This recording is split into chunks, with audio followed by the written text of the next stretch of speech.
Shiv Sena supremo Balasaheb Thackeray का Shivaji park में अंतिम संस्कार किया गया था, जहां बालासाहब ठाकरे से जुड़े नागरिक अंतिम दर्शन करने के लिए शिवाजी पार्क आए हुए थे। इस अंतिम दर्शन में लाखों शिवसैनिक पूरे महाराष्ट्र से आए हुए थे। अंतिम संस्कार की जगह आज भी जस की तस बनी हुई है।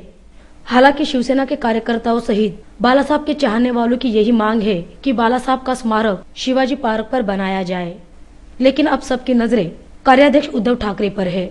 जो वो निर्णय लेंगे उसी निर्णय को शिवसैनिक मानेंगे।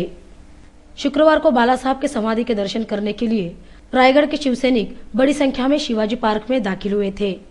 इस दौरान शिवसेना नेता मनोहर जोशी, अनंत गीते, रायगढ़ जिला प्रमुख बबन दादा पाटिल आदि सहित शिवसेना के पदाधिकारी तथा कार्यकर्ता बड़ी संख्या में उपस्थित थे। इस दौरान उपस्थित वारकरियों द्वारा बाला साहब को श्रद्धांजलि अर्पित की गई।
इस दौरान समारोह को लेकर मनोहर जोशी ने मीडिया कर्मियों से बात की।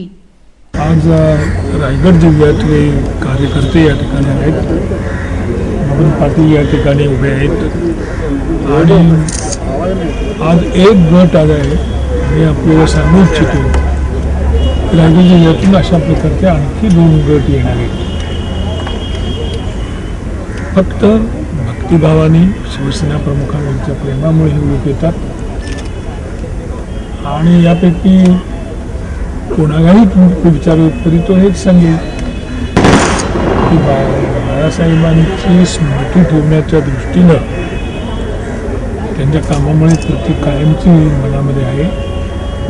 परंतु इथं आल्यावर दर्शन घडावं म्हणून या शिवाजी पार्कवरतीच एक समाधी बाळासाहेबांच्या स्मृतीप्रीत्यर्थ करावी अशा प्रकारचा विचार मी मांडला। शिवसैनिकांचं त्या विचाराला पाठिंबा आहे।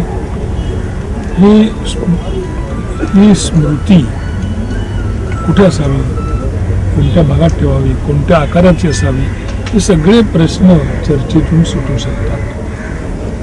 परंतु शिवसेनेची सुरुवात झाली शिवाजी पार्कवर आणि प्रत्येक वर्षी बाळासाहेबांनी या ठिकाणाहून मराठी माणसांना मार्गदर्शन केलं आणि तो विषय तिथेच राहिला नाही, इतर काही राज्यांनी सुद्धा हा विषय उचलून धरला आणि म्हणूनच लोकांच्या मनातल्या भावना व्यक्त करण्यासाठी ते इथे येतात। आता हे कुठे असावं, कोणत्या आकाराचं असावं, कधी बांधावं, या सगळ्या विषयांची उत्तरं चर्चेच्या अंतिम वेळी